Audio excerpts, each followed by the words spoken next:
हैं। एक ही तरीके से उसका व्रत का जो है विधि, नियम, पूजा विधान कोई अलग नहीं है, सामान्य से ही है। इसमें आप एक समय भोजन कर सकते हैं, तीसरे पहर शाम को, यानी कि आप इसमें मीठा खा सकते हैं। और भगवान शंकर और पार्वती जी का सोमवार के व्रत में सुबह और शाम को पूजा करनी चाहिए। सोमवार व्रत की जो कथा है वो एक नगर में एक बहुत धनवान साहूकार रहता था, जिसके घर में धन की कमी तो नहीं थी, पर उसको एक बहुत बड़ा दुख था। उसको कोई पुत्र नहीं था और इसी चिंता में वह दिन रात लगा रहता था और पुत्र की कामना के लिए जो है वो शिव जी का व्रत और पूजन करता रहता था। संध्या का काल को शिव मंदिर में जाकर वो शिव जी के सामने दीपक जलाया करता। उसके इस भक्ति भाव को देखकर एक समय पार्वती जी ने शंकर महाराज से कहा, महाराज ये साहूकार आपका अनन्य भक्त है और सदैव आपका व्रत और पूजन बड़ी श्रद्धा से करता है, इसकी ऐसी क्या इच्छा है, इसकी इच्छा आपको पूर्ण करनी चाहिए।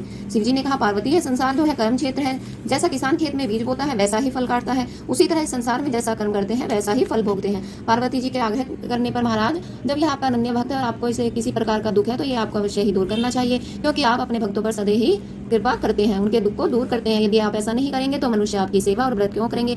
पार्वती जी का ऐसा आग्रह देख शिव जी महाराज कहने लगे, है पार्वती, इसको कोई पुत्र नहीं है और इसकी चिंता में ही यह दुखी रहता है। इसके भाग्य में पुत्र न होने पर भी मैं इसको पुत्र की प्राप्ति का वरदान देता हूँ, परंतु इसका पुत्र केवल 12 वर्ष तक ही जीवित रहेगा, इसके पश्चात वह मृत्यु को प्राप्त हो जाएगा, इससे अधिक और मैं इसके लिए कुछ नहीं कर सकता। यह सब बातें जो है साहूकार सुन रहा था। उसको ये बातें सुनकर न तो बहुत अधिक दुख हुआ और न ही उसको प्रसन्नता हुई। वह पहले जैसा ही शिव जी महाराज का व्रत और पूजन करता रहा। कुछ समय बाद जो है साहूकार की पत्नी गर्भवती होती है और 10वें महीने में उसके गर्भ से एक बहुत सुंदर पुत्र की प्राप्ति होती है। साहूकार के घर में बहुत अधिक खुशी मनाई जाती है, परंतु साहूकार उसकी केवल 12 वर्ष की आयु जानकर अधिक प्रसन्नता प्रकट नहीं करता और न ही किसी को यह भेद बताता है।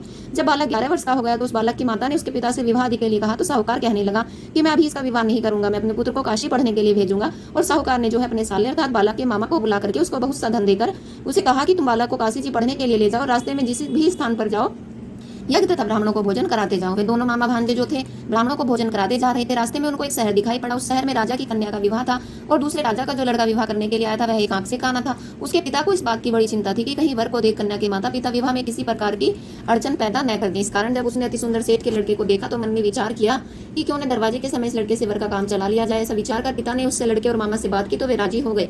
फिर उस लड़के को वर के कपड़े पहना तथा घोड़ी पर चढ़ाकर जो है दरवाजे पर ले गए और सब कार्य प्रसन्नतापूर्ण हो गया।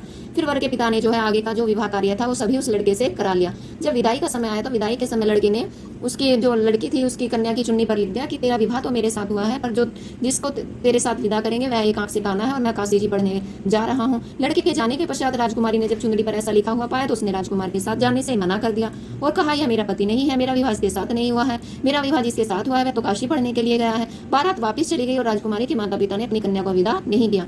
उधर सेठ का लड़का और मामा काशी जी पहुंच गए। वहां जाकर उन्होंने यज्ञ करना और लड़के ने पढ़ना शुरू कर दिया। जब लड़के की आयु 12 साल की हो गई उस दिन उन्होंने यज्ञ रचा रखा था। लड़के ने मामा से कहा, मामा जी आज मेरी तबीयत कुछ ठीक नहीं है। मामा ने कहा, अंदर जाकर सो जाओ। लड़का अंदर जाकर सो गया और थोड़ी देर में उसके प्राण निकल गए। जब मामा ने आकर देखा वह मुर्दा पड़ा है तो उसको बड़ा दुख हुआ, लेकिन उन्होंने सोचा कि अगर मैं अभी से रोना पीटना मचा दूंगा तो यज्ञ का सारा कार्य जो है वो बीच में ही रह जाएगा। तो यज्ञ की समाप्ति होने पर मामा ने रोना पीटना शुरू कर दिया और उधर से जब उधर संयोग बस उसी समय उधर से शिव और पार्वती जी गुजर रहे थे। पार्वती जी ने कहा, महाराज कोई दुखिया रो रहा है, इसके कष्ट को दूर कीजिए। जब शिव पार्वती ने पास जाकर देखा तो वहां वह लड़का साहूकार का मुर्दा पड़ा था। पार्वती जी कहने लगी, महाराज यह तो उसी साहूकार का लड़का है जो आपके वरदान से हुआ था।